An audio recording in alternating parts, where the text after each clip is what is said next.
right, looks like we are live, and I want to welcome everybody to Standing for Truth.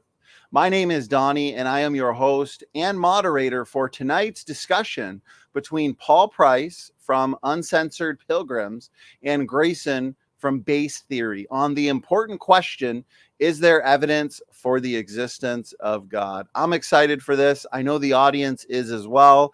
And rather than a real strict formal debate, this is going to be more of an easygoing back and forth discussion, very similar to what we did a week or two ago between Paul and Michael, the Canadian atheist. That received a lot of good feedback. A lot of people expressed how much they enjoyed that format. And so I think this is going to be great.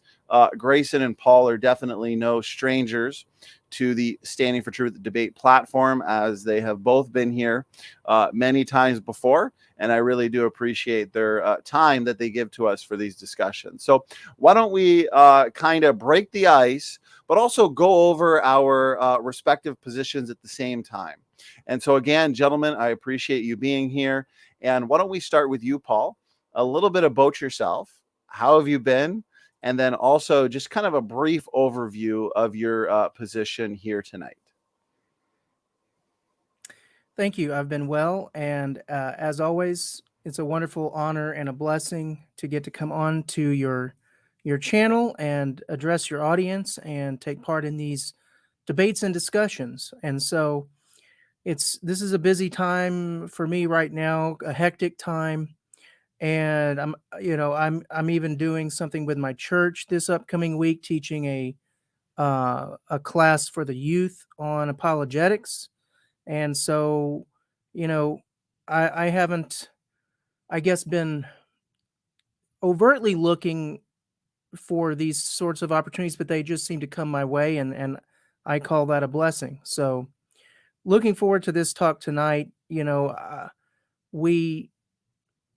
I've gone over these evidences and the evidences in several debates. So I'm just ready to, I'm here as a therapist to the skeptic. And so I'm here to give the answers that Grayson needs, and anybody else out of you watching, the answers that you need, hopefully and prayerfully, to be able to believe tonight. So in Jesus' name, I pray that my words would speak to the heart of the matter and give you all the answers that you're looking for. Paul, thank you very much for that introduction. Yes, you've done at least 3 formal debates here, one on genetic entropy, all of our favorite topics, and also 2 on the evidence for the existence of God. And so we have lots of points and topics to discuss, and I think it's going to be a really fantastic discussion. So Grayson, great to have you back as well. A little bit about yourself, how you doing today, and then just a brief overview of your position tonight. Thanks, Donny. Yeah, I'm doing well. This is my first debate since the Endogenous one. So I just want to say I have heard Paul say that atheism is silly before. So if I hear the word silly, I'm just going to have to leave because that would just be too offensive. But all jokes aside, I think that Paul and I are actually going to have a good discussion today. I've been looking forward to it. He seems like a polite, good person to have a conversation with. So I'll be looking forward to getting into the patient chair for this one. So I'm looking forward to this. My overall position, I was not raised in really with much knowledge of religious beliefs. So my position is basically, I hear people making a claim, the claim being that God exists. And so I'm looking for evidence that substantiates that claim. I've heard a lot of the evidences that people put forward before. So far, I have not found them to be, convincing or sufficient evidence to justify the claim. So I'm open to hearing the different kinds of evidence tonight that Paul would consider to be good evidences for the existence of God, and hopefully we can get a good discussion about, whether or not I think that those are good or compelling evidence or not. Awesome. Grayson, appreciate the introduction from you. Thanks for the introductions from the both of you. So to the audience, if you like what you're hearing from Grayson, if you like what you're hearing from Paul Price, please do check the description box where you can find more from them. I've got their relevant link there for people to check out. And again, Grayson and Paul have been here many times in the past, and you can find those debates and discussions on the channel itself. And so why don't we just get right into the discussion then? Paul, let's throw it your way and allow you to pick the first topic or ask the first question. Actually, before you do, Paul, I'll let the audience know we are going to be doing very similar to how we did it a couple weeks ago. We'll end the show with some audience engagement. And so I will be taking audience questions. Just make sure you're tagging me. Let's keep the questions on topic as much as possible. Again, the topic, is there evidence for the existence of God? And so we'll do about an hour discussion, and then we'll wrap things up with an audience Q&A. Okay, with that, the floor is yours, gentlemen. Paul, go ahead. Yep. And I'll try to keep things moving at a good clip. I think I've only got maybe about an hour and 20 minutes tonight or so in that range. So I'm going to try to move quickly, but effectively. So Grayson, first question, were you raised, as an atheist, or were you raised, you said you weren't raised as a religious believer. So were you raised to believe anything at all, or do you have any background of any kind? No, I mean, religion just wasn't really discussed, or I didn't have that much knowledge of it. So, no, Okay. Yeah. When's the first time that you heard about Jesus Christ or a Bible? When's the first time you were aware that those even existed? Yeah, I couldn't recall the exact time, probably pretty young. I assumed when I was a kid that it was kind of similar to a Santa Claus situation. I mean, we still celebrated Christmas, just like a cultural kind of tradition. So maybe I heard it in relation to then, but I did go to Bible camp in like 4th grade, I want to say, somewhere around there. And that was interesting. That was the first time I ever read the Bible. So what kind of Bible camp was that? Just out of curiosity, was that like a VBS, like a Baptist thing, or it was called Sky Ranch? I don't really know the denomination of it. It's in Texas, but it was mostly just like super fun, just with like an hour of Bible study per day. So there was a lake, there were lots of activities. It was just like a fun camp. I really did like genuinely want to go to and had fun. It was just like an hour a day was devoted to like Bible study. And do you recall, do you know what people mean when they say the gospel? Like, do you know what that means in general? Was that presented to you? That would be like the Gospels of Mark, Luke, John, those ones. Well, okay. So the word gospel can have two meanings. Well, technically 3, because the original meaning is just good news. Okay. And in the Greek, it's evangelion. Evangelion. Oh, yeah, I've heard of Evangelion, but mostly the anime. That's an anime. So you're an anime guy. Yeah, sure. I like anime. Yeah. Okay. I'm not a huge into anime, but I definitely like I'm big into retro gaming and stuff. So there's some overlap there, but trying to think if there's any anime I've ever it's not the most pertinent thing for the discussion. Well, okay. So where was I going with that? So Evangelion, that means the good. It's the same root word that we get angel from. So ev means good, and then angel, angelion, it's actually messenger. So good message, good news. Okay. So directly into the English, it should just be called good news or good message. So yes, a gospel can refer to the specific documents. The Gospel of Mark, the Gospel of Luke, etc. But generally, when we just say the gospel, we're talking about the good news. Have you ever heard that, or do you know what that? Yeah, I think I've heard that before. Yeah. So the gospel is just simply this: that number one, God exists, but number two, we're in a position of guilt before God because we've transgressed His law.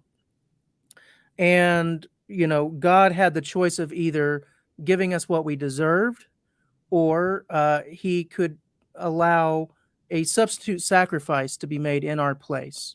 And that's what God chose to do because he loves us rather than doing the just thing but not the loving thing. God could have justly condemned us with no hope of salvation because we sinned against him. Instead of doing that, he chose to provide a salvation for us in his own son, Jesus. So that's the gospel. When we say the gospel, it's the good news that you do have a chance to be saved. So I guess what I'm trying to get to or understand is, when did you've sort of answered this question, like when did this get presented to you, and but my question is, when did you first say to yourself, I don't believe that the Bible is true? When did you first make that, I guess, realization in your own mind that you didn't believe the Bible was true? Well, at the time of that summer camp, I didn't really believe. Like, I wasn't a believer then. I mean, right, but I'm assuming since then you've spent a little bit more time than just at a summer camp, and so I'm getting like more to the heart of. Well, I'm just answering by saying that there was like never a time that I thought it was true, or never a time that you thought it was true. Okay, interesting.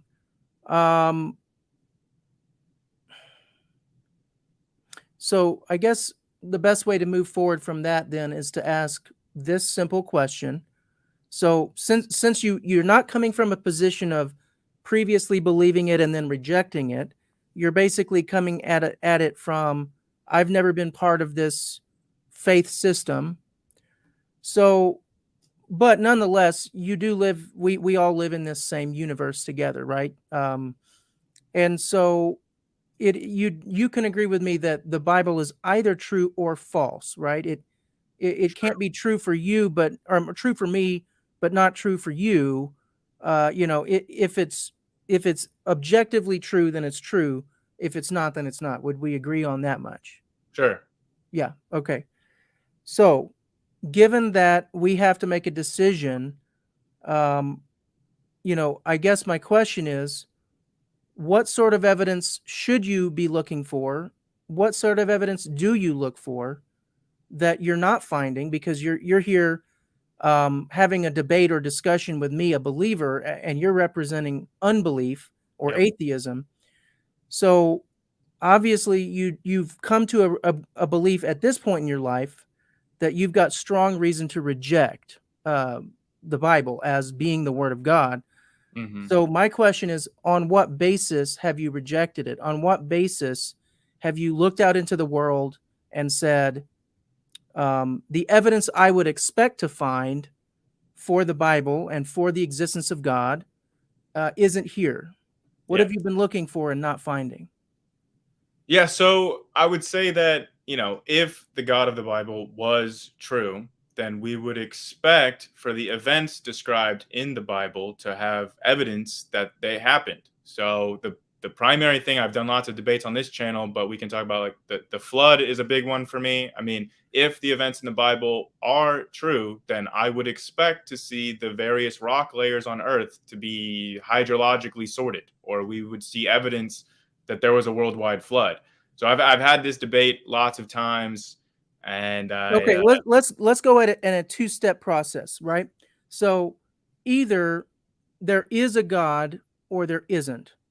And if there is a God, then we have to move down to the next part of the tree, the decision tree of which God, right? Because there's lots of competing ideas. So before we get down to talking about the Bible in particular, let's start out at the higher level of, is there a God or isn't there a God? Okay. And what evidence should you look for to determine the answer to that question? I mean, there would have to be some kind of reason or evidence that a God was necessary for our understanding of the universe in some way.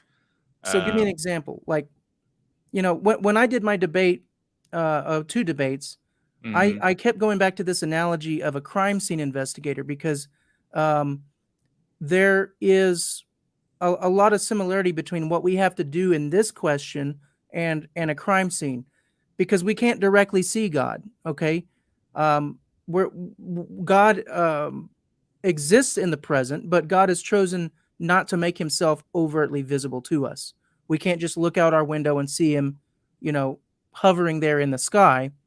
I'm not saying that would be impossible. If God chose to do that miracle, he could do that, but he doesn't choose to do that, at least most of the time, right? So if we're going to come to the knowledge of God, it's going to have to be through an indirect process. Do we agree with that? I mean, I guess based on your previous premises that he doesn't show himself, then if he doesn't show himself, then yeah, it would have to be an indirect process. But just because he chooses not to show himself, that doesn't prove he doesn't exist, right? Sure, yeah. Sure. So we would have to have a way of looking for evidence that doesn't depend on him directly showing himself. So what type of evidence would that be? The indirect type of evidence?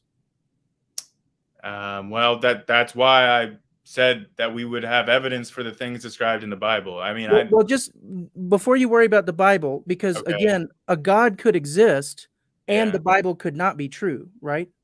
Sure. So like monotheism could be true, and yet you could claim that everything historically in the Bible is not true. In fact, there have been lots of people in the past who believed that. They were called deists. Yeah. Like Thomas Jefferson. Okay. Yeah. So they believe in one God, but they didn't believe in the Bible. So before we get to the Bible, let me just ask you, how would we look at evidence in this world around us to try to answer the question, does a God exist, whether or not it's the Christian God? I guess like evidence for like the supernatural would go to like some degree towards like supporting the evidence of like a deity existing. Remember what I said about the deists, though. Thomas Jefferson, he didn't believe in miracles. They don't believe in the supernatural. Well, then I don't understand the position. Then, if position is don't that believe God in the supernatural, then I don't understand the necessity for believing in a deity. Well, what I mean to say when I say they don't believe in supernatural, a deist doesn't believe in an immanent God who is making miraculous. Well, I'm familiar with the beliefs of deism. I'm unfamiliar with why somebody would be a deist or what their justification would be if they think that God's role is not necessary in the universe. Well, this is what I'm trying to get at is what sort of evidence would someone need to look for to determine if God exists? Whether or not he does miracles is a separate question. He could have just wound up the universe like a clockmaker. Yeah. Okay. Well, here's an example. If we looked out at the universe and we saw that the Earth was the only planet, there were no other solar system. The stars were just lights like in the sky close by. Like if we were really in some kind of geocentric universe dome, and like it seemed like we had some sort of special place in the universe, and we were, like everything was designed for this life on this earth, I would think that that would be some kind of justification that a God created it. Okay, I can see that, but I would challenge you even on that, because God could exist and yet the earth could not be special. I mean, this is true, but you just asked me what I would consider to be evidence. Like, I would consider it to be evidence if we were on some sort of, if everything really did like center around the earth when we looked out at the sky and the stars, I would consider that to be evidence. As long as we're talking about what I would consider to be evidence. Sure. Okay. So that's a good answer, though. So that's a good, clear answer. You would expect to see some evidence that this earth was special in some way. Yeah, is that correct?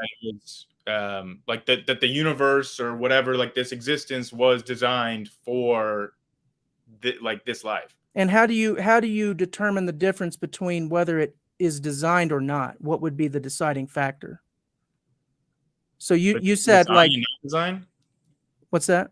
Between something being designed and something not being designed. Yeah. How do we determine the difference between something that is designed I and would something say that's our not past designed. experience would be the number one thing. Like Well, when I look at a pen, I know it's designed because I have previous experience knowing that human beings design pens. I don't know what other criteria I could have for something being well, designed. you just gave several criteria. You said you would expect the Earth to be a geocentric Yeah. cosmos.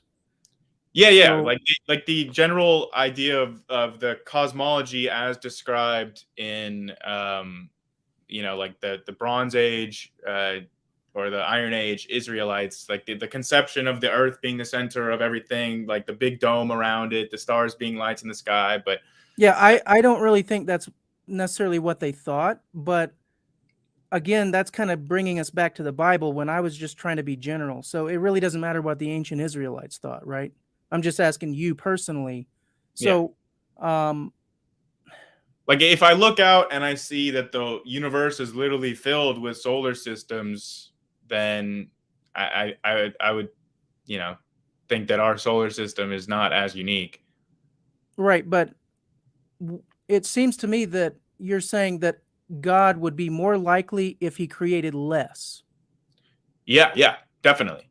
So creating more, that makes God less likely in your mind.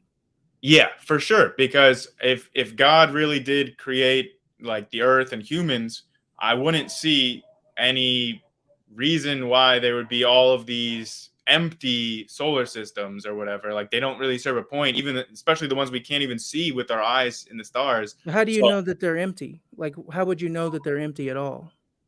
well, I mean, they would be empty, I would think, because they're not described in. I mean, you're saying we don't want to talk about the Bible, but like we don't see any descriptions of any other solar systems in the Bible. They don't Right. seem Well, the pertinent to Bible's the written for religious us, right? ontology.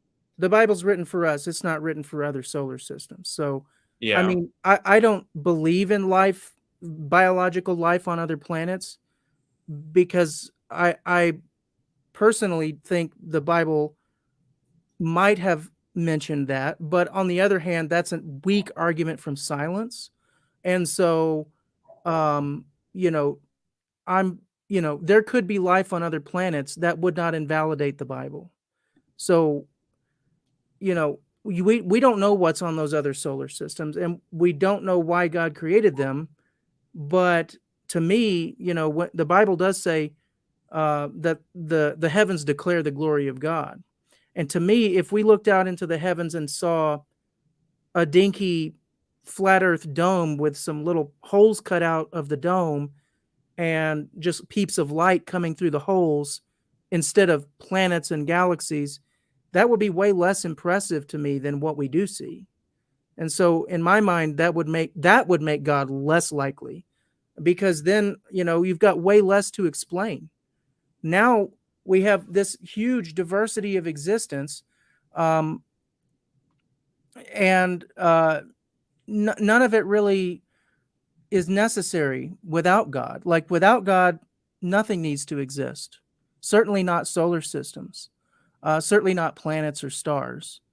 So I've heard other people. I think Mark said this one. I can't remember if Michael, the Canadian atheist, said this one, but I've heard atheists say this several times, that somehow God would be more likely in their mind if this universe were less vast. If it was evident that the universe was created for this experience to happen, right? Like if we looked out and there wasn't all this vast other space that humans don't go to or interact with, but we just see in the night sky.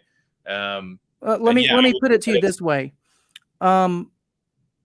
Let's say that you're a fish in a fish tank, and that fish tank is located in an aquarium. Okay. And you're stuck in your fish tank. Mm-hmm.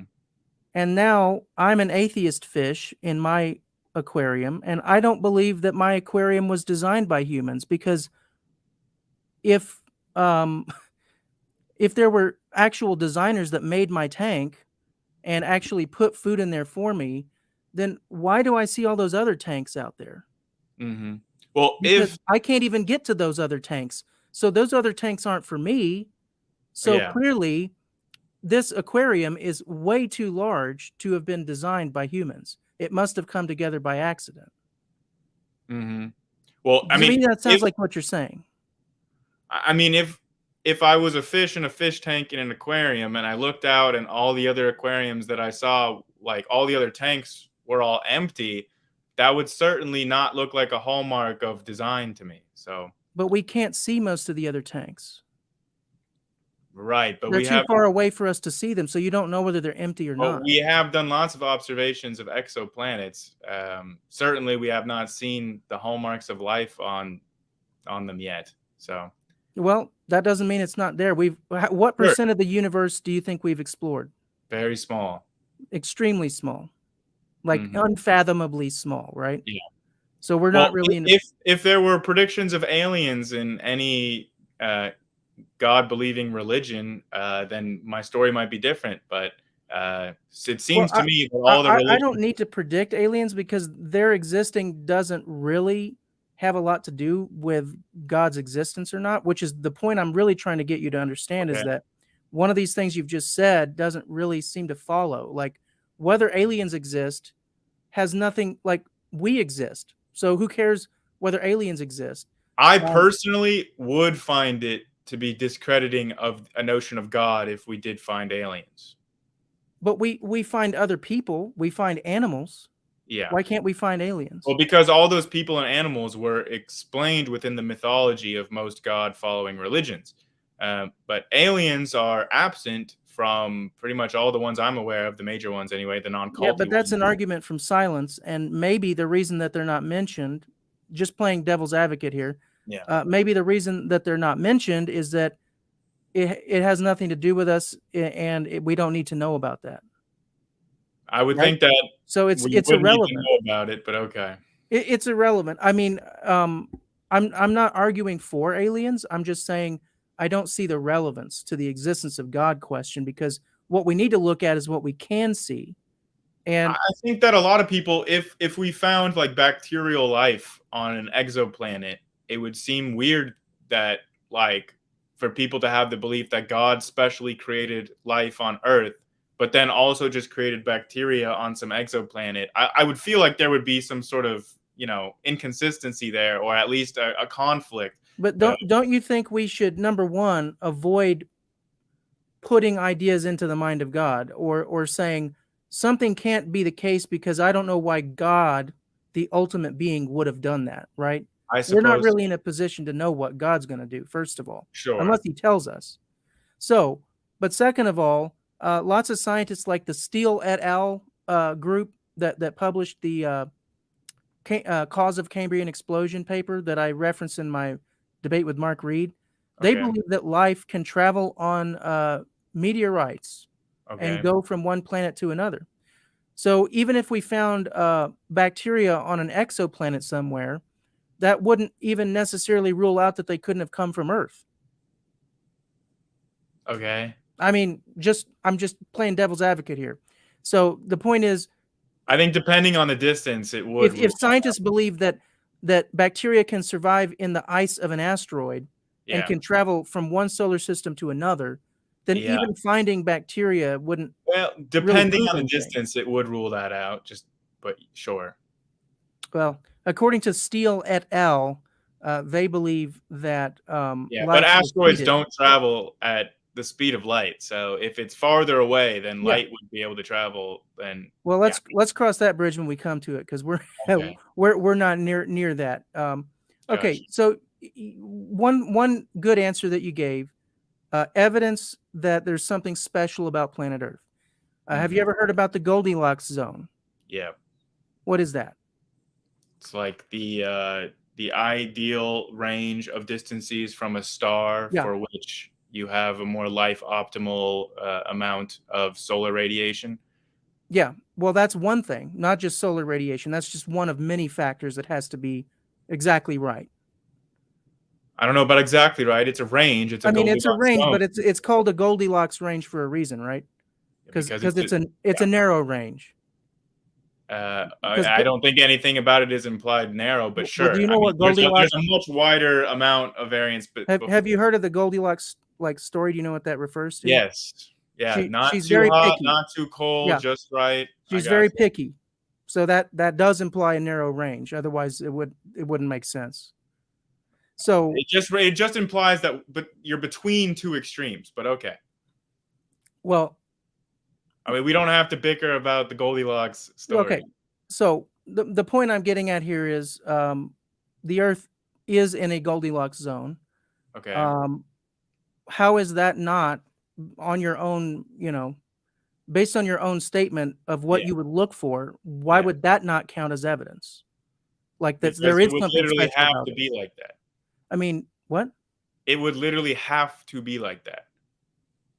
But you said you would look for something special about Earth that made it different from everything else. Yeah, obviously there are things that are unique about Earth, like the fact that there's life on Earth. And if there is life on Earth, then it necessarily has to be within the Goldilocks zone. But it doesn't have to be in the Goldilocks zone, and there doesn't have to be life on Earth. If the Earth was not in the Goldilocks zone, there wouldn't be life on Earth. Exactly. Everybody knows that. That's everybody. But because there's life on Earth, it necessarily follows that it's in the Goldilocks zone, or else there wouldn't be life on Earth. So I don't understand. Of course, that's true. That's like saying, if you we don't need an illustration of what it's like. I think if you don't eat food, you're gonna die. And so if you're not dead, that's proof that you've been eating food. Exactly. Like, everybody knows that. Exactly. But guess what?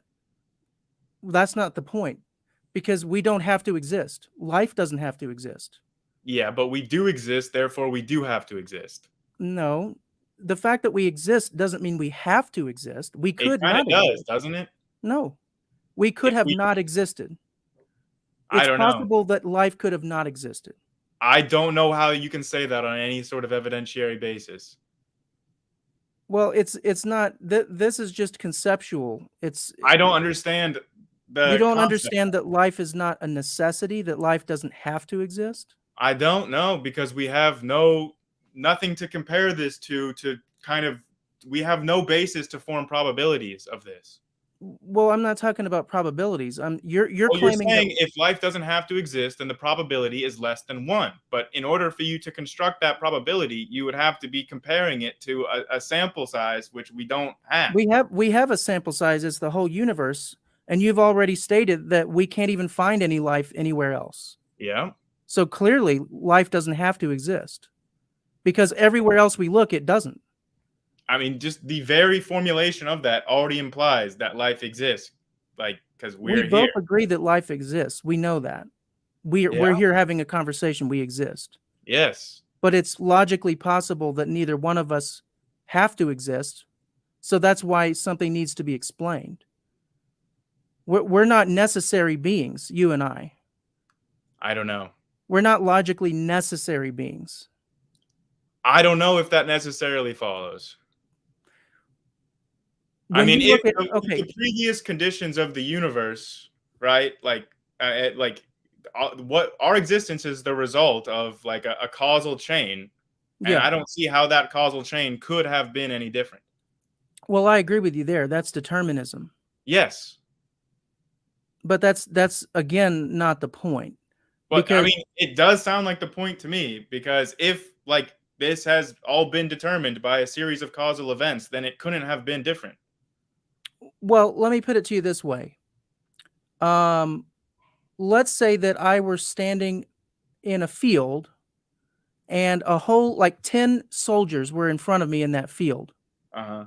And they're all aiming at me with their rifles, and they all fire. Yeah. And they all miss, even though they're all aiming at me at basically point blank range. Sure. Okay.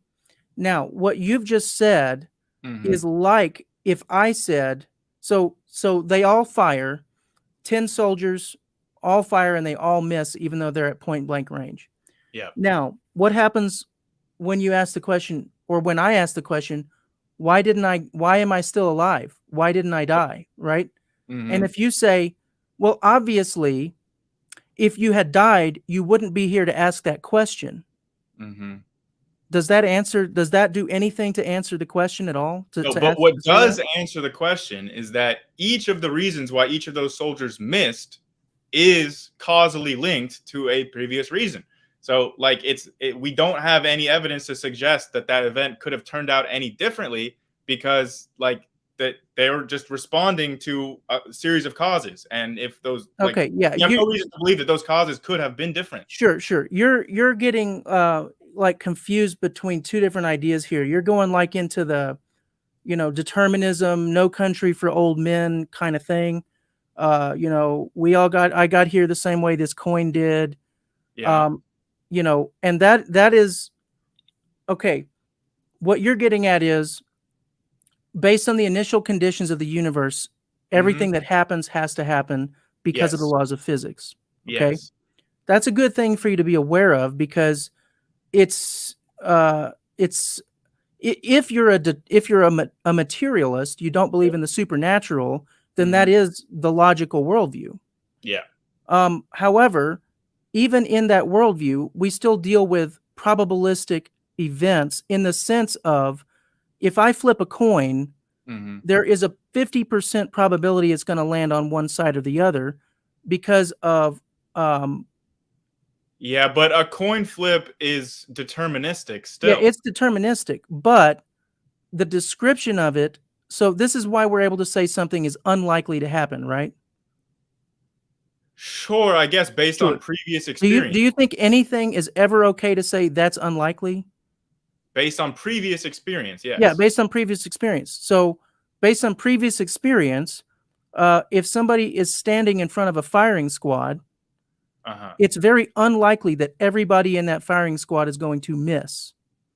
Yeah, but I don't think that you can attribute like these kind of probabilities. You can only attribute these probabilities to future events. You can't really like look back and say this could have been different in the past. Sure, but my point I'm making to you here is, if something is incredibly unlikely to happen, and then it happens, we don't just say, oh, well, if it didn't happen, it wouldn't have happened.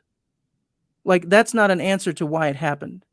Like, if you're playing cards with somebody and they keep pulling aces out every time, you're going to ask questions, right? You're not just going to assume it was by chance, right? That's because of my understanding of the probabilities of decks of cards. Okay, well, if you want to understand probabilities, you look at what we can observe, right? Yeah, you have to have things to compare to calculate what the probabilities are, which I don't think we have for the things you're talking about. But then why did you say that you would look for something special about the Earth? When I ask you what evidence you look for, you specifically said you would look for something special about the Earth.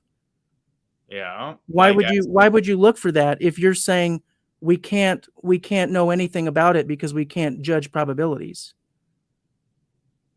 You're saying we can't know anything about it because if the Earth was the center of the universe, I don't see how that has to do with any probabilities.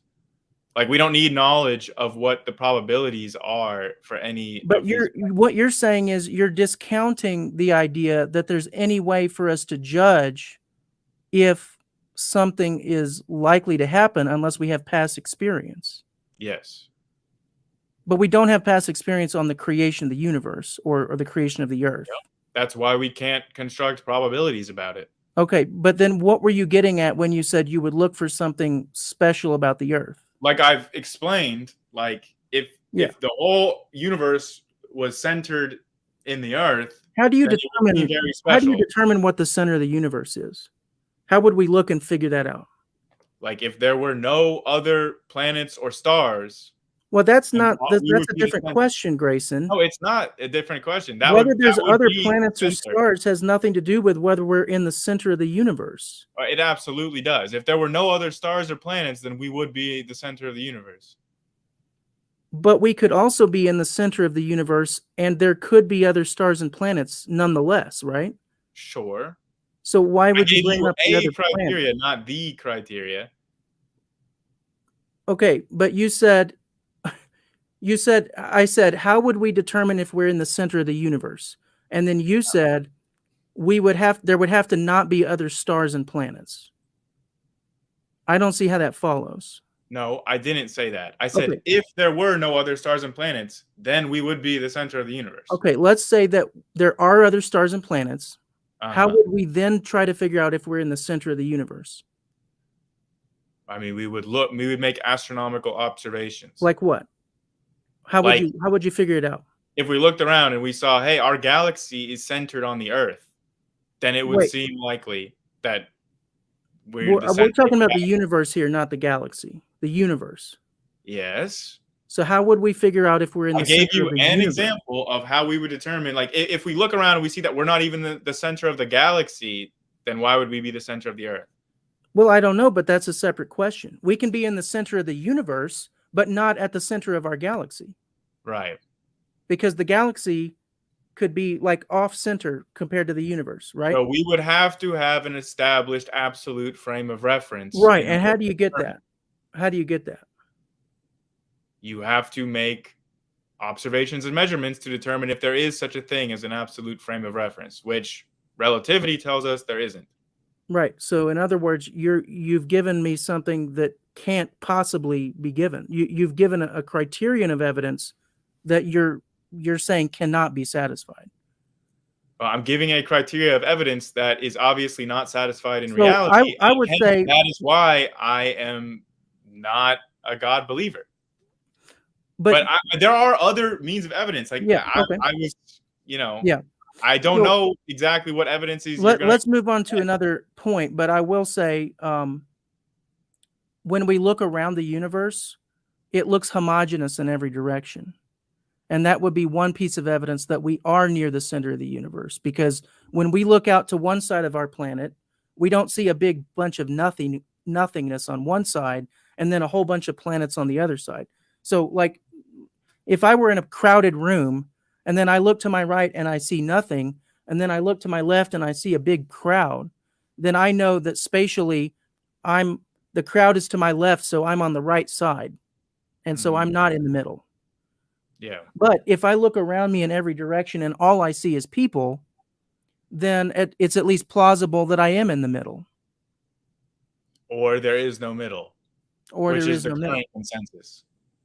Okay, but if there's no middle of the universe, then we can't be in the center of it. Yeah, that's why I don't believe. So that's like, you don't believe if reality can't be in the center of the universe? What I would think, like, if reality was created by a God, and if the reality we observe conflicts with that, I mean, that would be a potential reason why I wouldn't believe in a God. Yeah, but I'm trying to figure out at a base level, how do we figure out whether it does or doesn't conflict with God's existence? So what I said in my debates was, if God exists, I would expect to find evidence that God created something. Okay, yeah.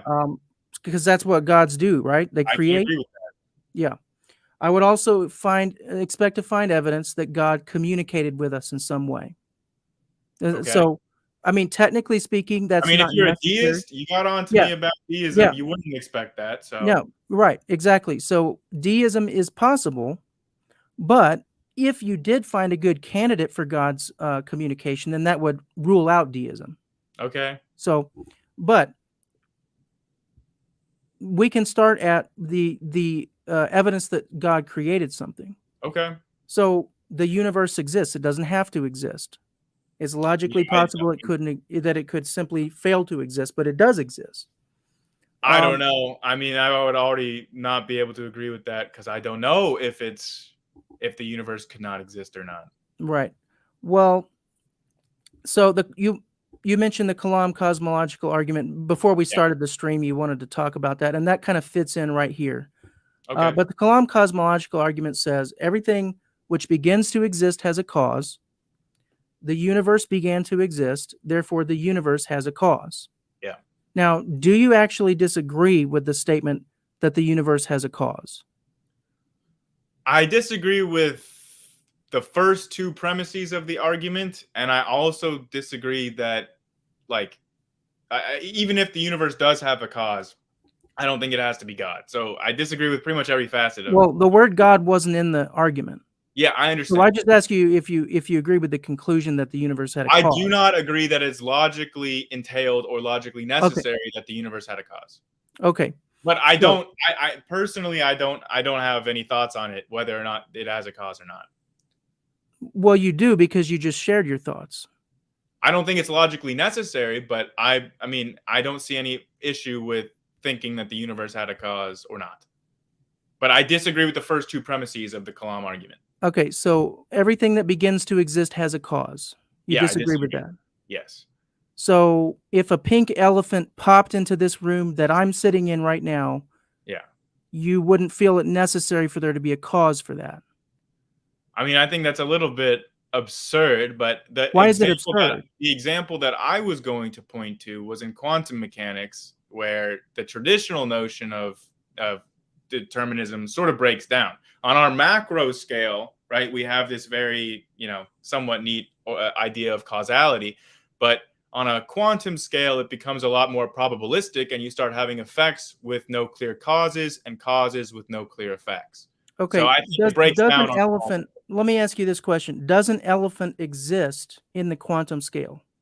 No. No. An elephant is much larger than the quantum scale. Well, so you're saying if I went up to an elephant and I magnified down and I magnified down and I just kept going, you're saying in the quantum realm, nothing would be there. It would be invisible at that. No, I'm saying that no elephant would be there, but you would certainly find particles there. But when you add all of those particles up, they make an elephant. Yeah, an elephant is a macro phenomenon, not a But quantum. it's made out of what? It's made out of lots of things, but ultimately particles. Yeah, quantum particles. Sure. Okay. So it is microscopic. Just because it's big doesn't mean it's not made out of microscopic particles. I feel like you're just using these words in a weird way, but if I agree with you, will we get to a point? Like, absolutely, basically, a quantum phenomenon apply on a quantum scale. Quantum causalities don't apply on a macro scale. How is that possible? What would stop them? Well, it's an open topic of interest in quantum mechanics. I don't think that we know quite yet, but I would just say, like, the traditional answer is the wave collapse. So the answer, the reason you're getting hung up on this is that quantum mechanics is instrumentalist. And what that means is it doesn't try to tell us actually what's happening in the real world. All it tells us is what works for prediction. It tells us if we act on this assumption, it will work to predict an outcome. It doesn't really tell us what's happening behind the scenes. Well, theories exist to explain why things happen. So there are certainly theories within quantum mechanics. I mean, quantum mechanics is considered a theory. Right. But my point is, the quantum physics is like the people like, I believe Heisenberg is an example, but the scientists that work on quantum mechanics, most of them would never claim that what they're giving us is any information about how the real world exists in a metaphysical sense. All they're telling us is these equations that we've come up with work for making predictions at the microscopic level. That's all it is. It's just a way of making accurate predictions at a microscopic level. It doesn't tell us anything about the real world other than this happens to work with our formulas. Okay, well, I disagree with your characterization of that, but I would also say that, like, the determinations for how these things work are not obeying the law of causality as, like, that first premise of the Kalam argument. Like, when I said a pink elephant just popped into this room, you said that was absurd. Yeah. Why? Why would that be absurd? Well, we have no evidence suggesting that's ever happened. Okay, so it's not absurd for any, like, logical reason in your mind. There's nothing logical that would be like the quantum mechanics does permit that to happen. It's just that the probability is very, very low. How could you possibly know the probability of a pink elephant? Well, you can actually calculate that in quantum mechanics. You can calculate the probability of a pink elephant in quantum mechanics? I'd love to see that done. Okay, well, it would be a very difficult calculation, but you can calculate the odds of such a thing happening, like, using the math of quantum mechanics. And if you want an example of that, I think Vilenkin, who William Lane Craig cites all the time, has talked about it. Yeah. So when quantum physicists say things like, the quantum particle appears, what they're getting at is there are limits in what we can detect. There are limits in what we can Sure. describe with our science. That doesn't mean that there's actually this physical thing called a quark or a particle that's physically coming in and out of existence, like at random. That's not what they're really saying. I think maybe you're thinking I'm talking about virtual particles, but I'm not talking about virtual particles. I'm not talking about particles, popping in and out of existence like that. I was talking about, when I mentioned quantum mechanics and things coming into existence without a cause, it was more so talking about like a decay or something, where you have new particles being created, like a photon or something being created. But there's no distinct cause. It happens. So a decay, that would be a cause. No, but there's no cause for the decay. We have no means of predicting when it's going to happen. There's no change to the system. Well, that would just cause because it to we happen. can't currently predict something, that doesn't prove that it's happening randomly. It just means we don't know why it's happening. I'm not sure how familiar you are with Bell's inequality, but it has been ruled out that there are any hidden variables that are going on that we just can't measure or detect. If you look at hidden variables, lots of these have been proposed, and they have, like, Bell's inequality, like Bell's theorem, is very successful. They just awarded the Nobel Prize like last year for work that's related. But it basically shows that there are no hidden variables that are possible. Like, so you think it's completely random? It's probabilistic. Well, if it's probabilistic, then that means there's an underlying order to it. Yeah. Yeah. Okay. But that doesn't mean that it follows the law of cause and effect. Well, if there's order to it, it would have to follow some type of law, or there wouldn't be the order.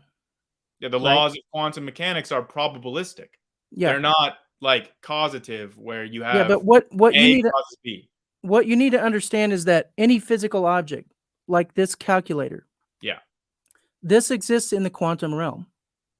It exists in the macro realm. Yeah, but that's not a separate thing. This word macro and this word quantum or micro, these are just words, right? It's just a word. This is the thing. This is it.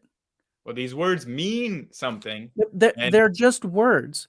And all we're talking about is different levels of magnification, okay? This is the thing. It doesn't matter what level you look at it. This is the thing. Okay? I think it does matter. That's how matter works. Like this quantum particles are just little tiny pieces of big particles. Right? Quantum particle, okay. Yeah. And do you see this behaving erratically or popping in and out of existence or disobeying any laws of physics?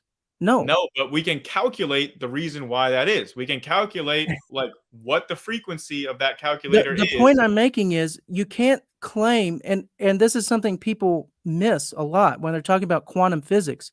They don't seem to realize they're talking about physics. Okay? Just because I realize I'm talking about physics. Just because it's at a tiny level of magnification does not mean suddenly we throw out everything we know about the real world. Well, yeah, okay. It just means that you throw out what you know about the macro world. Okay, so if this like for example, Newtonian mechanics works really, really well on this kind of a level. It doesn't work on a quantum level. Why is that? I mean, you're saying it's because it's incomplete. It's because our knowledge is incomplete. But all the things that Newtonian mechanics applies to, like an elephant, okay, if an elephant was a quantum object, it would also apply on a quantum scale. But it doesn't. It applies to the elephant. It does not apply to quantum particles. Well, that's because we haven't got it figured out. This problem of Newtonian physics not matching with quantum physics, that's a human problem. That's not a problem with elephants or this calculator. It's a problem with our ability to figure things out. But it doesn't change the fact that calculators and elephants don't pop into existence without a cause. Well, they do on a quantum scale. Things do. Things are created, like effects happen without causes, and causes happen without effects. So why would you be surprised if a pink elephant popped into this room then? Because to my knowledge, it's never happened before. But what's to prevent it? Probability? You just said that at a quantum level, it doesn't have to obey cause and effect. So, Yes.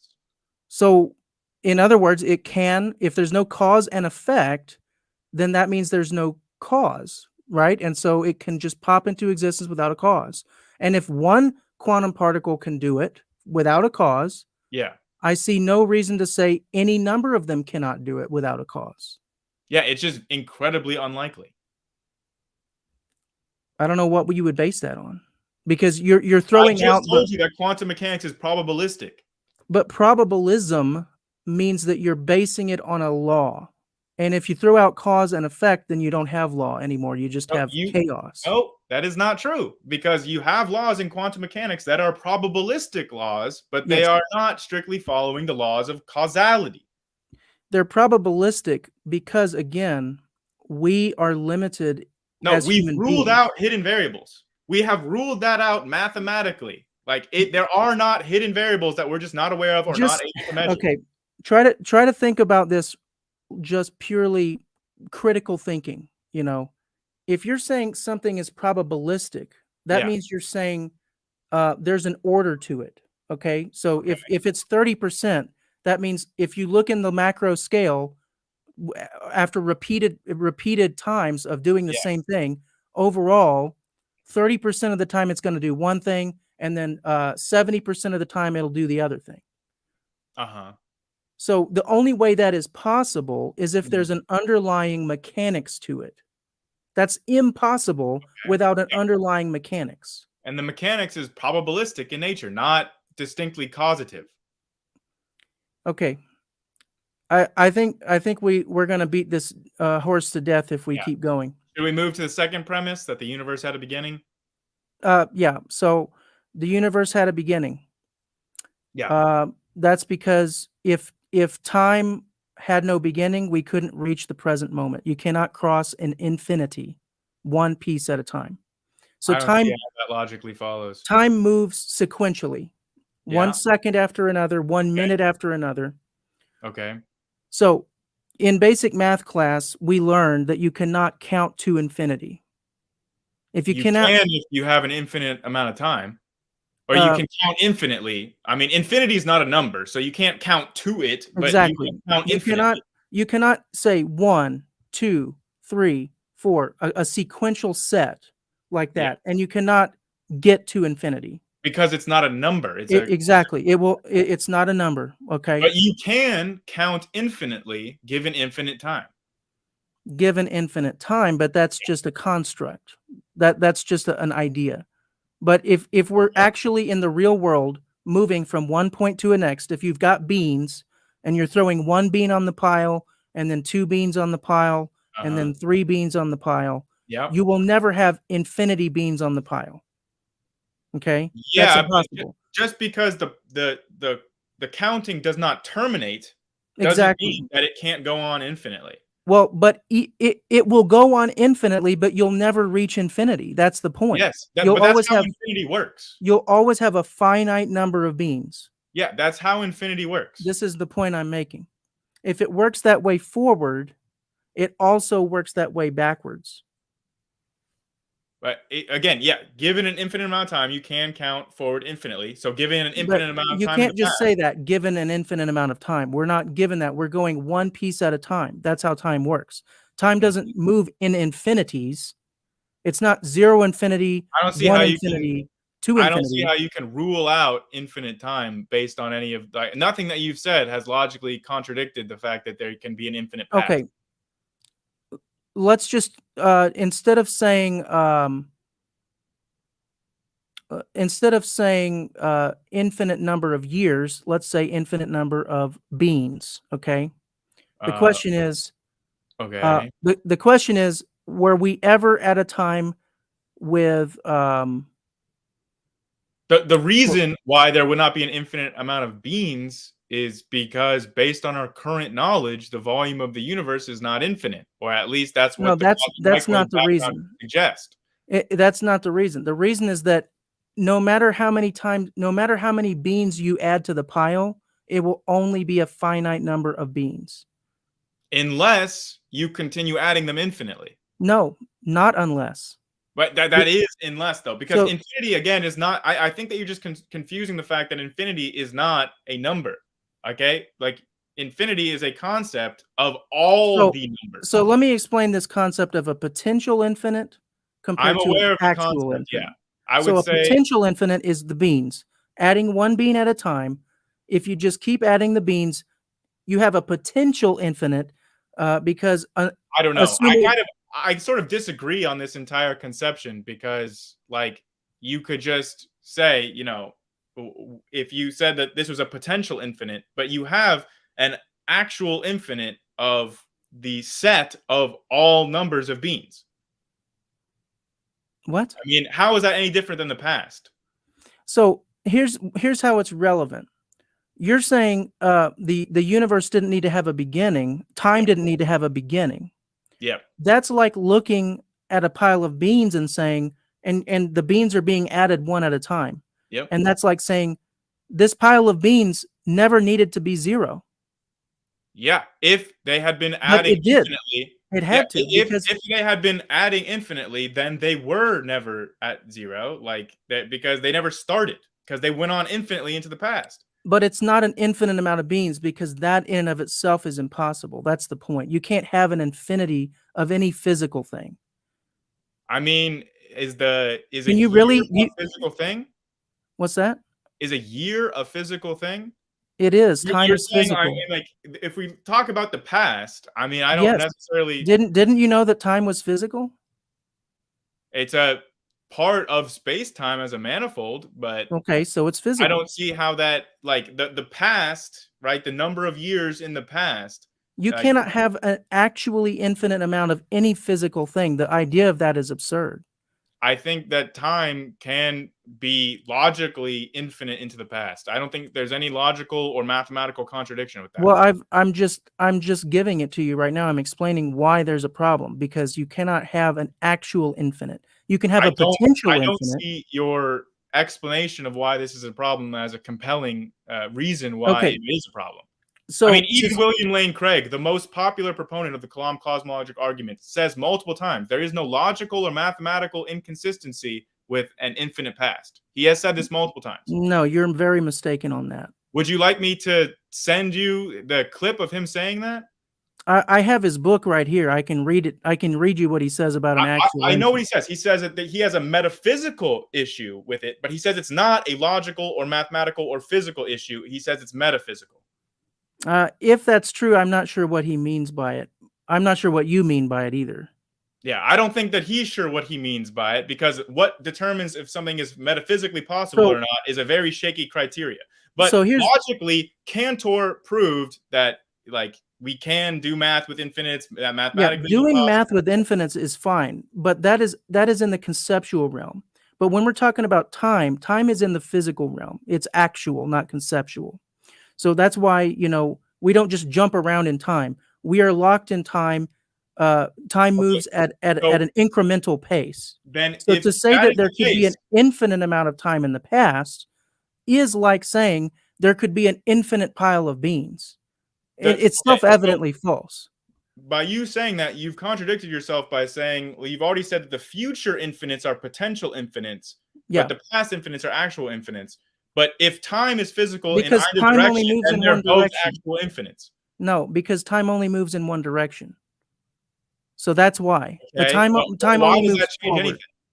What's that? Why does that change? What is an actual and potential infinite? Because when I say there's an infinity of time in the future, I'm not saying that we're ever going to reach a moment when we can say, okay, how much time has elapsed? The answer is infinity.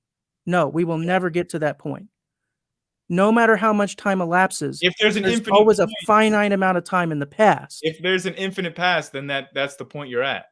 But that's impossible for the reason I'm explaining to you, because we move through time in an incremental fashion.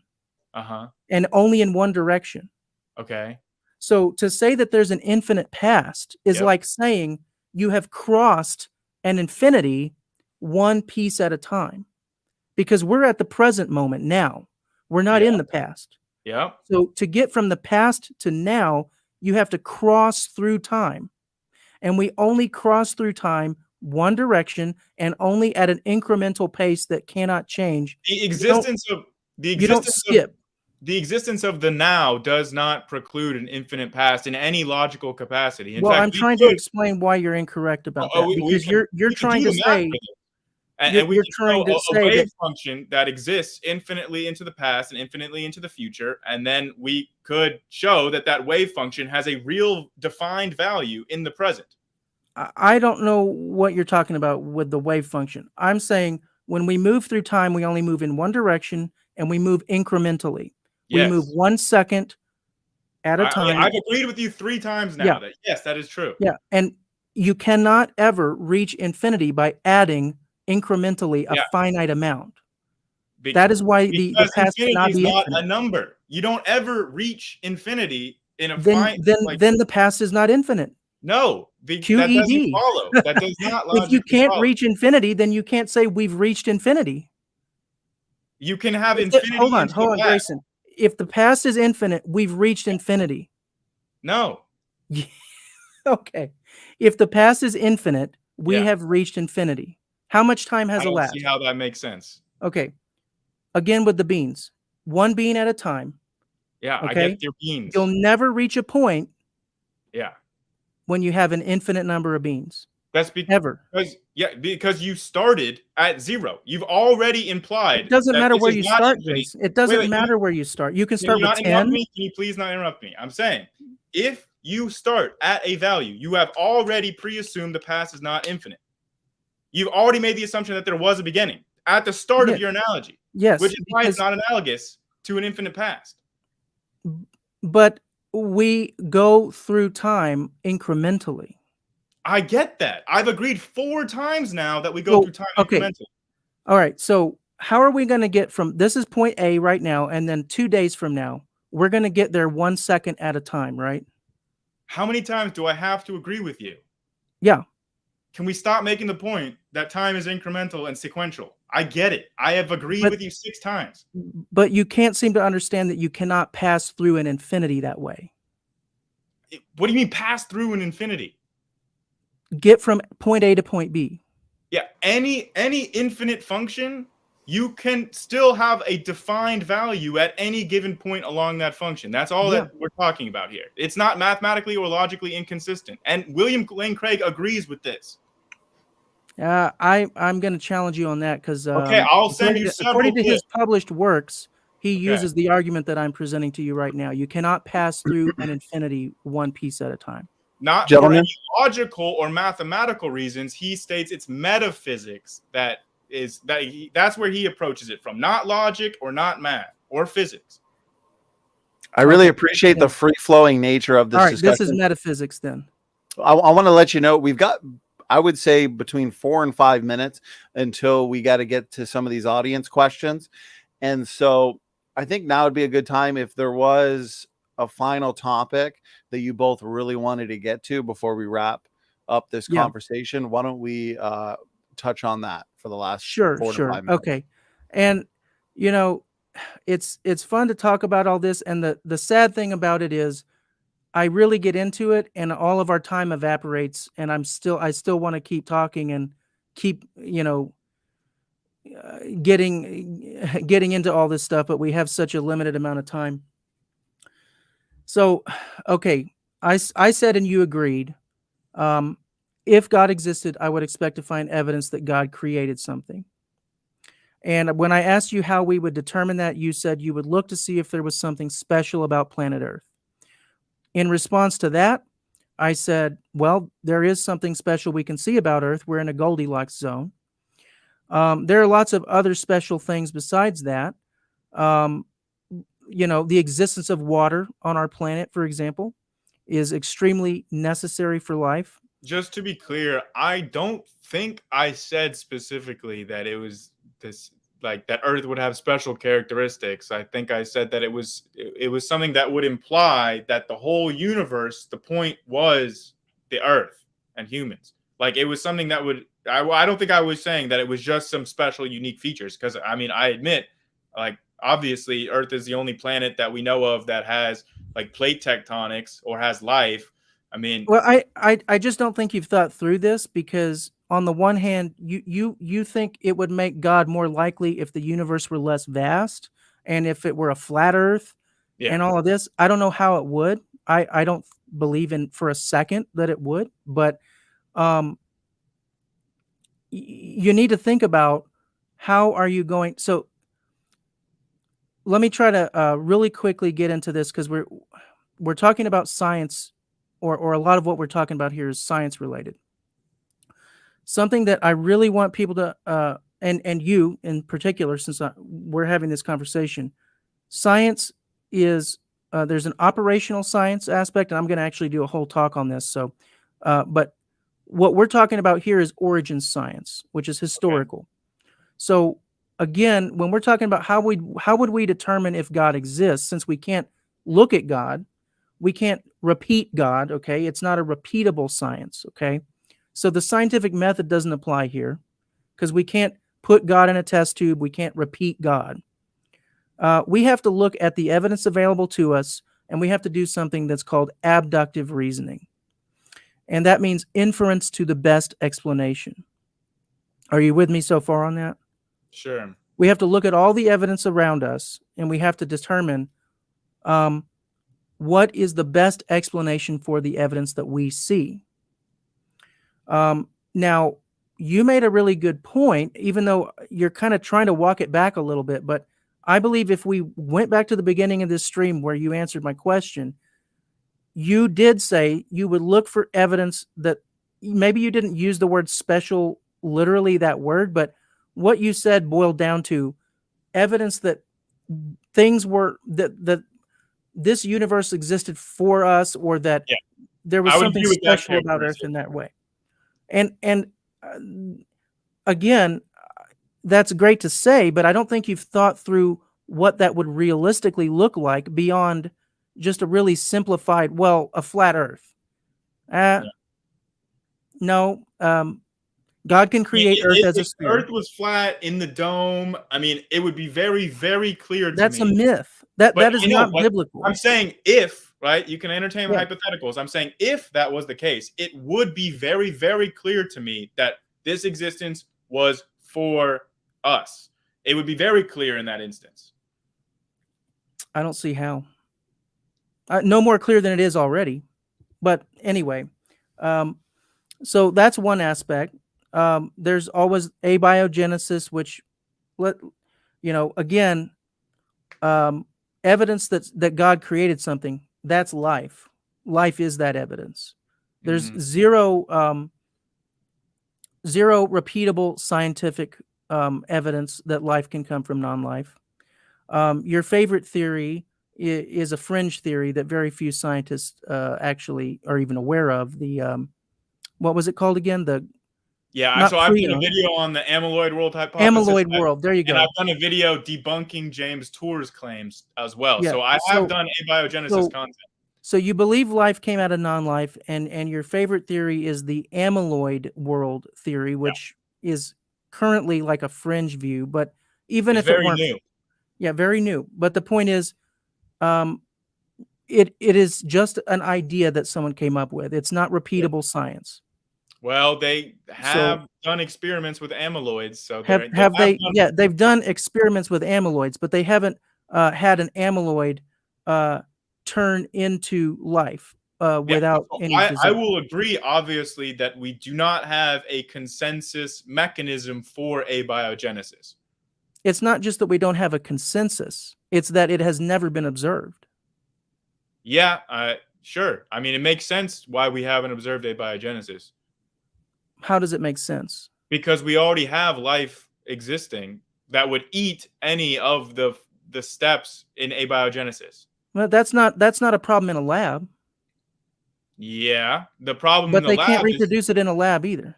Yeah, the problem in the lab is more so the fact that these things are constrained by the time scales of grants.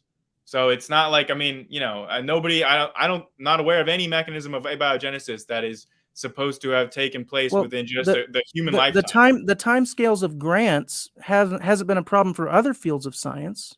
Why should it be a problem for abiogenesis? Well, I think that it has. I mean, you would say, well, nobody has ever done an experiment where they have created a volcano or a star in their lab. Well, yeah, because like obviously you're not going to be able to create a star in your lab. That doesn't mean that we can't know or understand the mechanism of that's stellar because it's formation. impossible for a star to be contained in a lab, but it's not impossible for life to be contained in a lab, and certainly not single-celled life. Yeah, but there are lots of things that could theoretically be contained Why within the lab. can't it be reproduced? If it's a scientific process, why can't we just look at it?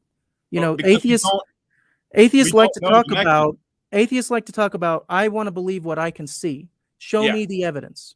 Okay, show me the evidence. Let me see abiogenesis happen. So my evidence. Don't tell me there's a theory, because I can give you theories all day long. Let me see it.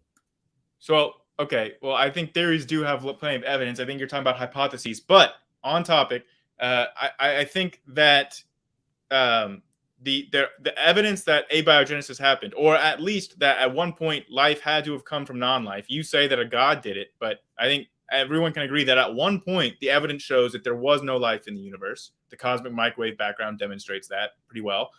And now there is life. So we know that somehow life came from non-life. We just don't understand the mechanism of it. Okay, and that's like if I said we have cars today, and we know, going back into the fossil record, that there was a time when cars did not exist. Yeah. Okay, doesn't mean a human designer had to do it. Absolutely not. It doesn't matter that we can't explain to you how a car comes out of rock with no designer. I can give you my favorite theory. It's called the carburetor world theory.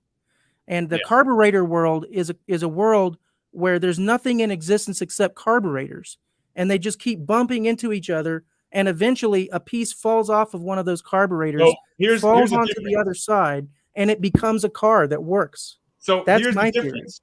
Here's the difference is that we have plenty of empirical evidence showing that human beings are necessary to design and create cars. We've never seen like a car that was produced without a human designer. But life, we know, evolves and doesn't require any, like, we don't know that life evolves. That's what's under debate. Okay, well, I think most of the scientific community knows that life evolves. No, we know they believe that cars do not evolve.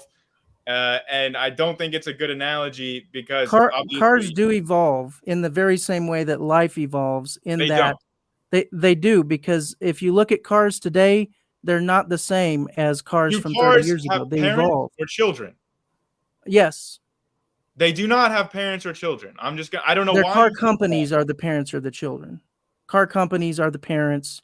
So there's no parent car or child car, right? So it is not analogous to life, because life, is produced. Yeah, I get that. But Grayson, do you really mean to tell me that if I were to be able to design a car that could give birth to another car, that you would suddenly cease to believe that it had a designer? No, because you just said, if I were to design a car. Yeah, but let's say you didn't see me do it. Let's say you just go outside one day. So if a car gives birth to another car, okay? I found a car that was coming from other cars, blah, blah. Here's the thing. If we looked out in nature and we saw, hey, like, here's a carburetor that's forming from natural cars. Here's a part of this car that forms naturally, right? Like, this is what we've done with life. We've seen that amino acids, proteins can form naturally and prebiotically. We see lipids can form prebiotically. We've seen most of the elements of life are capable of prebiotic formation without any designer involved.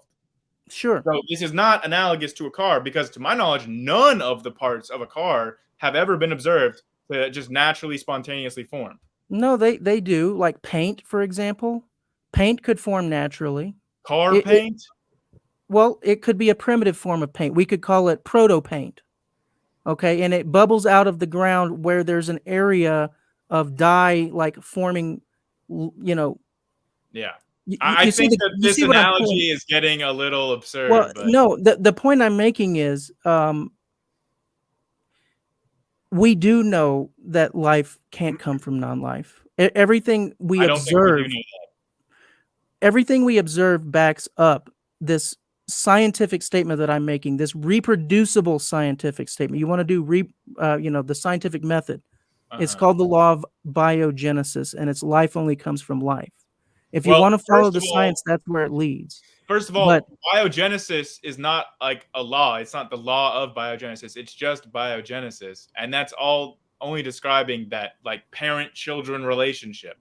I mean, I don't think it pertains to the origin of life. Gentlemen, Paul started us off, if I remember correctly, so we'll give Grayson the last word. Fantastic discussion. I feel like, and the audience shares the same opinion as me. We could listen to this all day. You both play off each other really well, and it's been a really fast-paced discussion as well. No dead air, just a lot of great points discussed, a lot of great questions asked, and this is definitely a rewatchable show. But I want to jump into some audience questions before we got to wrap it up here. Because we have some really good audience questions. We got close to 100 people enjoying this discussion live. So Paul, Grayson, excellent job. I appreciate it. Okay, first question comes in from Taylor K. Taylor, thank you very much for the question. Question for Grayson. So she says, many first century Christians were tortured and killed. Why would they take that punishment if they didn't truly see Jesus's resurrection and miracles? Oh, easy, because they believed in it. I mean, you're not going to get tortured and killed for something you don't really believe in. So obviously they believed in it. I think that there are plenty of examples in history of members of religious cults or like larger religions being tortured and killed for their beliefs. And, you know, they genuinely believed in it. So I think that would be the reason. I'm not saying that they were all, you know, I think that they were genuine believers. Thank you, Grayson. Paul, any thoughts? Grayson, do you believe Peter was a genuine believer? Sure. Why? He's the eyewitness. So why would he have been a genuine believer? Well, he was a disciple, correct? Yeah, but according to his own testimony, he wasn't expecting Jesus to rise. Okay. Why did he believe that he rose? Well, why? There are lots of members of religious cults that believe that the cult leader has done miracles. I mean, they believe it because they're obviously in that belief. Okay, I mean, I'm asking why Peter believed that Jesus rose from the dead. Well, I don't know Peter. I don't know his actual personal reason. I mean, I'm just saying that there are lots of examples of cult members that genuinely believe that the leader of the cult. That's because they've placed their faith in somebody else's testimony. But Peter, no, not necessarily. No, that is not necessarily the case. You'll talk to cult members and they say, I have seen these miracles. I have seen that this leader is God or whatever they think. I mean, they genuinely are convinced that they have witnessed these things. So I'm not sure about the miracles claim. Are you familiar with Apollonius? Apollonius, no. He was a cult leader in the same century as Jesus, in the 1st century AD, in the Roman Empire. And after he died, his followers claimed to have interacted and seen him after his death. So interesting. I'll look up Apollonius. I'm not offhand familiar with Apollonius. They say, like, even after he died, they knew that his presence was still with them, and they still talked to him. So. But they didn't claim to see him physically. They just felt a spiritual presence. I don't know if they claimed to see him physically or just see his spiritual presence. So that's a pretty big difference. But there are also, if you want examples of like physically like seeing them after death, I mean, there are examples of like Buddhists, monk, or Taoists that like believed that like this sage was immortal, and after he died, you see him the next day. I mean, you have an eyewitness testimony of that you can share with me. An eyewitness testimony of a Buddhist monk seeing someone risen from the dead? Yeah, I wouldn't be able to say what exact sutra it's from, but like it's a common belief within. Sutra? Like, are you talking about the Vedas or the No. So sutras are like Buddhist. So I was saying like I'm not familiar with the exact sutra that would describe that, but okay. It's a common belief among like lots of these like enlightened bodhisattvas in Buddhism that like they were I would have to kind of take those claims on a case-by-case basis. But I gave you a specific example here Peter, and Peter Right. claimed to have seen Jesus alive, whom he was a disciple, so he knew what Jesus looked like. He knew his voice. He spent years with him. So it wouldn't have just been, you couldn't have fooled him with just some other guy that was a little bit of a lookalike, okay? Yeah. So I'm asking you why Peter believed that he saw I don't know why Peter believed the things that he believed. I don't know Peter. I don't know his mind. I don't know what made him believe the things that he believed. But I do think that he genuinely believed in what he died for. So that requires an explanation then. Yeah, one about Peter's psychology that I don't have. I mean, it's okay just for me not to know. I mean, if somebody claims to see someone physically over a period of 40 days, okay, and then they're completely wrong, and other people also, not just Peter, but we'll just stick to Peter. To me, that would be an indicator of insanity. Well, to me, I would want, if the resurrection were genuinely true, I would expect that some Roman writers would have documented it, because they did. We have seen the Romans document, like, I forget the guy's name, but there was a cult leader in France, modern day France, and the Romans documented trying to execute him, but the execution did not work. And they documented, they tried to feed him to the lions, and the lions refused to eat him. It was a big miracle, and they wrote about it. So yeah. I would expect that if the resurrection happened, and I think other people resurrected too, a bunch of people are walking through the streets of Jerusalem like zombies or whatever, I would think that the Romans would have written that down. Well, we'll stick to Jesus here. The Bible doesn't say that Jesus appeared to Romans after his resurrection. So there's no reason to think Romans would have written it down. Well, if he was really physically there, like you said, for a period of 40 days or something. Yeah, but he was physically there with the people he chose to appear to. He didn't go have a chat with Pilate. He wasn't just appearing to everybody. So only those within his religion he appeared to. Well, I don't think we could have called it a religion at that point. A cult, whatever you want to call it. His disciples he appeared to. Okay. And so the people that believed him, I mean, I don't know. I see cult members all the time. Well, they didn't believe it before they saw it. Peter didn't believe it before he saw it.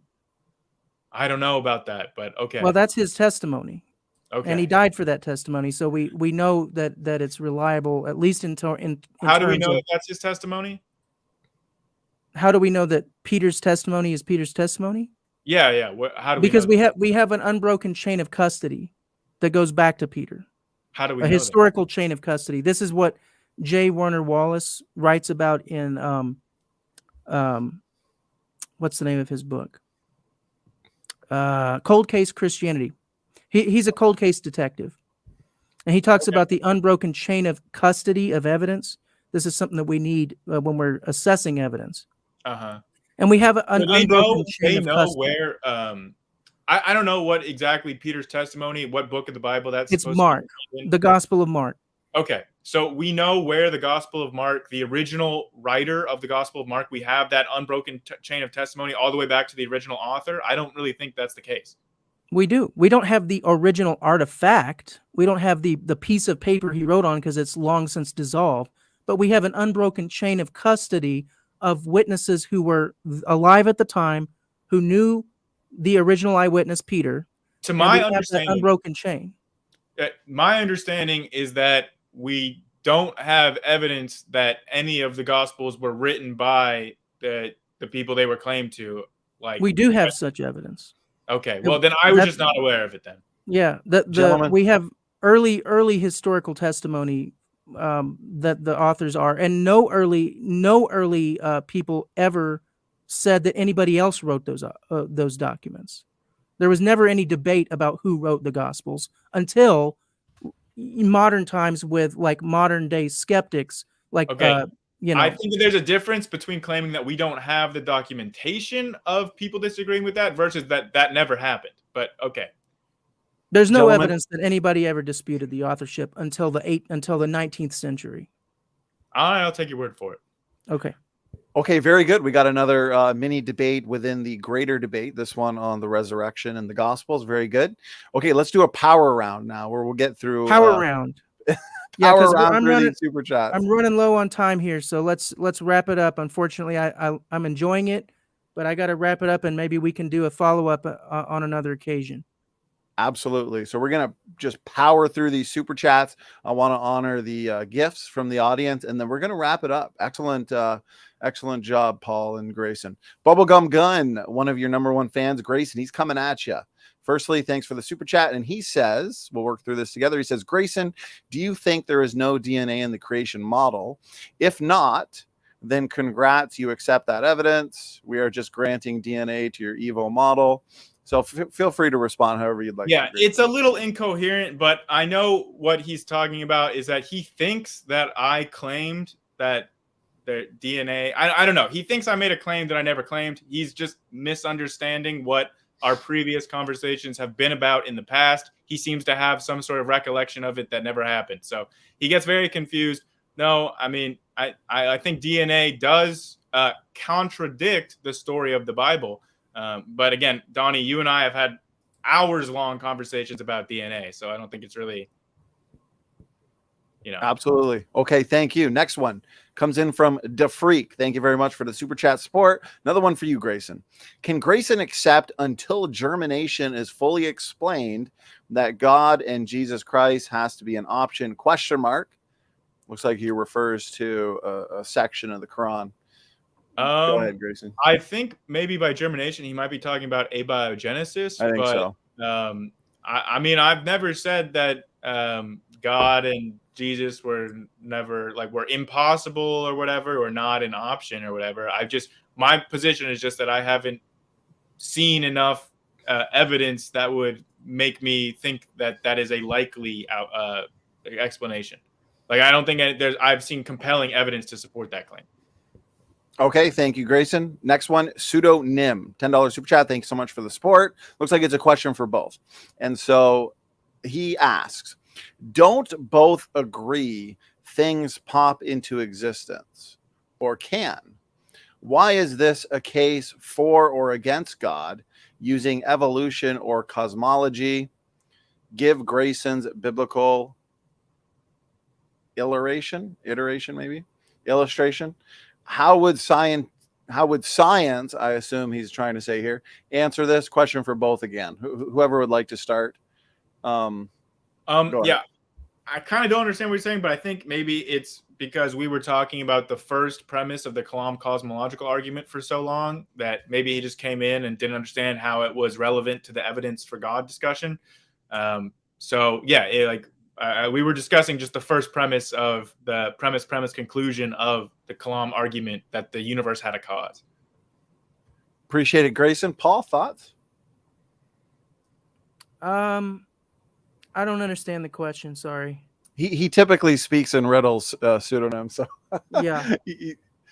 Okay, so we're gonna get one last question there because I think Grayson got all the questions, so he's been in the hot seat. Let's get one final one for you, Paul. Then we're gonna wrap it up. We don't want Grayson to have all the fun. So Creationist Crybaby, another one of our number one fans. Question for Paul: isn't any argument in favor of belief in your deity also an argument one could use for every deity, every mythical creature, and any concept for which there is no evidence? No, and when you say there is no evidence, of course, you're begging the question. But what I was getting at is a decision tree type of thing. So first, let's ask the question, does any God exist? Yes or no? If the answer is no, we can stop there. If the answer is yes, then we need to move on to the next question. Which God would this one God, or you could even go back a step further. Does any God exist? Yes or no? Then the next step, how many gods exist? Multiple or just one? And then if you conclude it's just one, then you would have to ask the question, which one? So it's I call it a decision tree.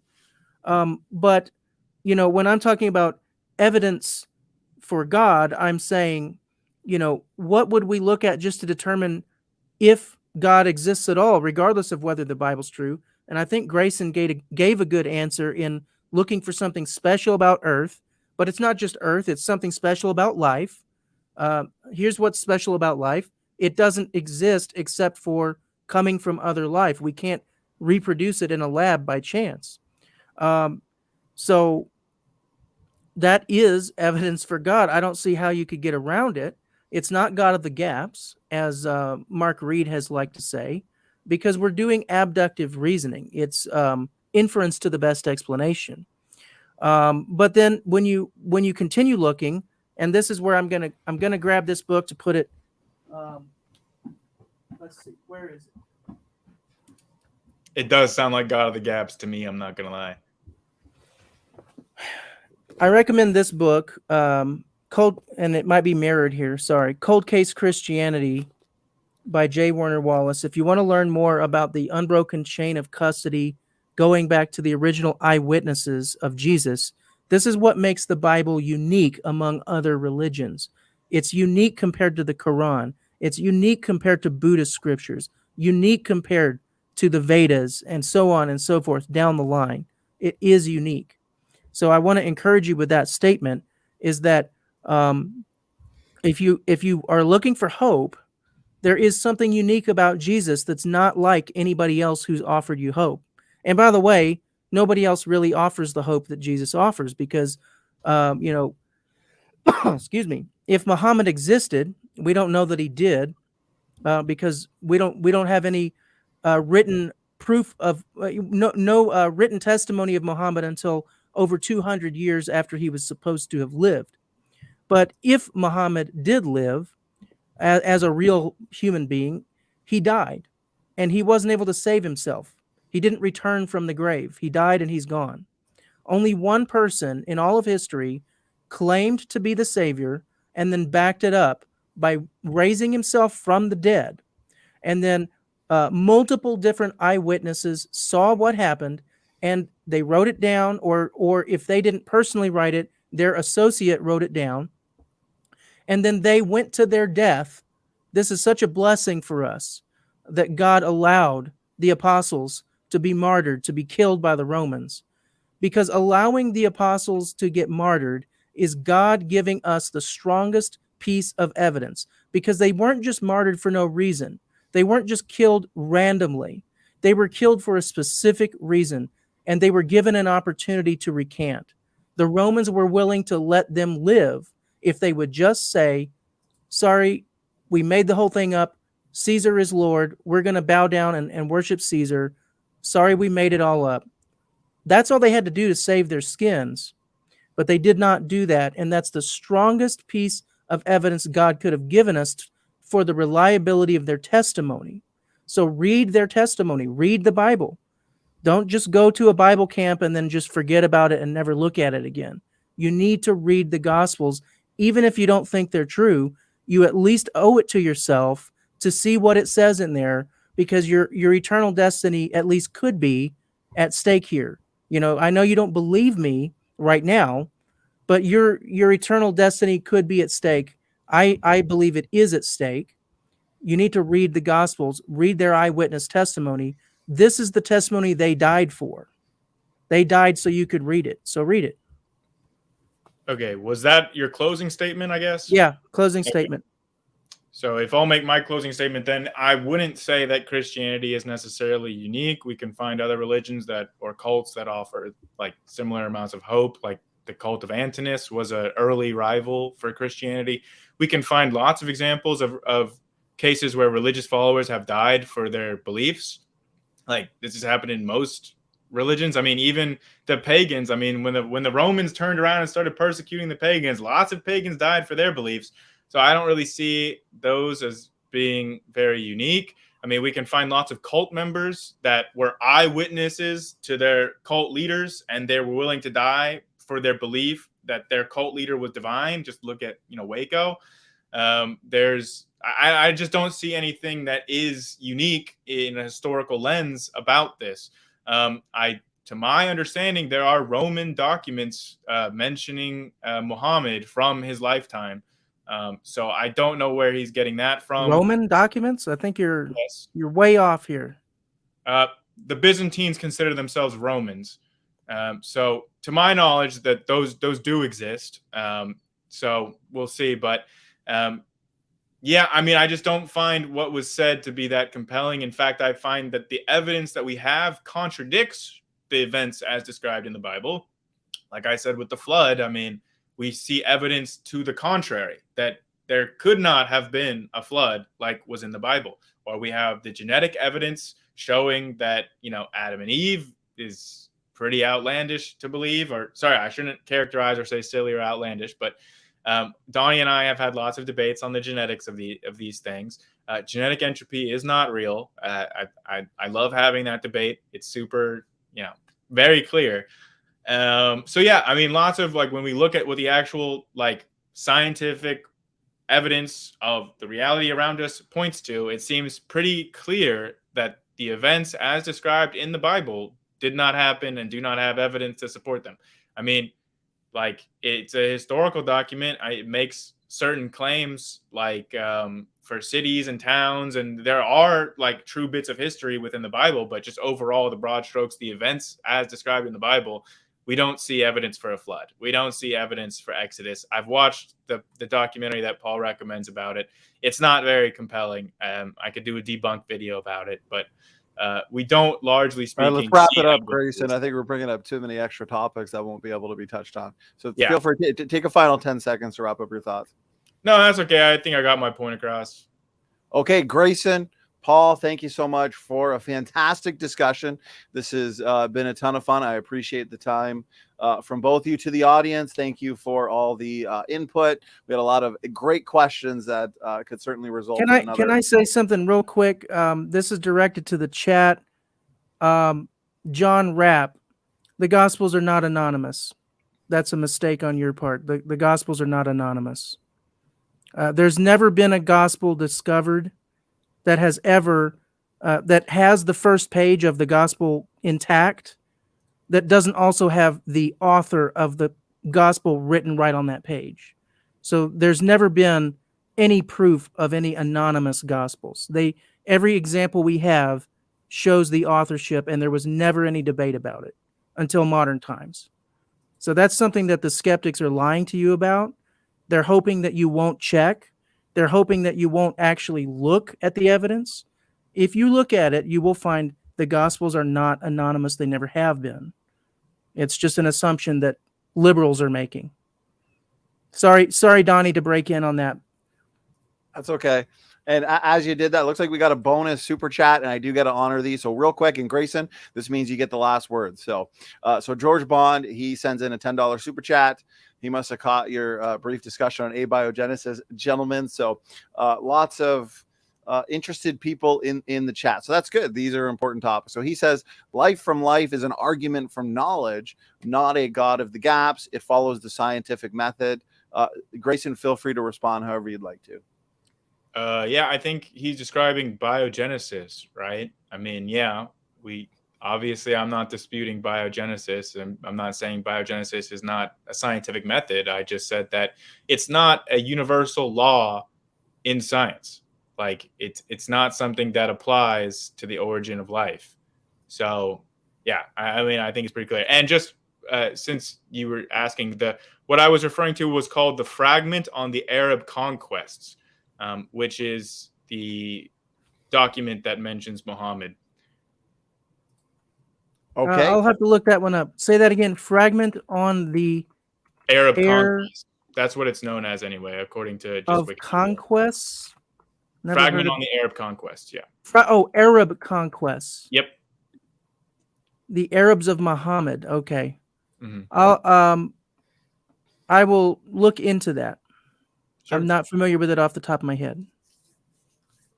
Paul and Grayson, excellent show tonight. Very rewatchable. We'll definitely have to do a part 2 at some point in the future. Paul, you're going to be back in July for a presentation on operational and historical science, but also that'll comprise an open mic. So if people want to join in and ask you questions and challenge you, they can do that as well. So again, sure.